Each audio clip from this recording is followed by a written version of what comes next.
Everyone, সবাই কেমন আছো? আশা করি সবাই খুব ভালো আছো। আমিও খুব ভালো আছি। আমি পূজা তোমাদের সাথে শেয়ার করতে চলে আসলাম আবার একটা নতুন মিনি ব্লগ। আজ চলে এসেছিলাম আমরা সবাই মিলে আমাদের বাড়ির পাশের মাঠে খেলা দেখতে। সেখানে কিন্তু ক্লাব থেকে প্রতি বছরই এই খেলাটা হয়। সেরকমটাই এবছরও হচ্ছিল। আর এখানে দেখো আমার মাম্মাম কিন্তু এসে এখানে মিউজিক্যাল চেয়ারের গান শুনে নাচ করতে শুরু করে দিয়েছিল। আর ওই হচ্ছে আমার ছোট ননদ। তো সবাই মিলেই কিন্তু আজকে চলে এসেছিলাম মাঠে খেলা দেখতে।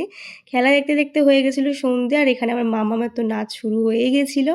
তো যাই হোক, সেখানে কিছুটা টাইম কাটানোর পর কিন্তু সন্ধ্যেবেলার বরমশাইয়ের সাথে বেরিয়ে পড়েছিলাম। একটু কিছু কেনাকাটা ছিল, বরমশাইয়ের ডে অফ থাকলে আমি বেরাবো না সেটা তো হতেই পারে না। যাই হোক, প্রথমে চলে এসেছিলাম এই কসমেটিক্সের দোকানটায়। আর এই দোকানটায় কিন্তু আজকে আমি প্রথমবার আসলাম।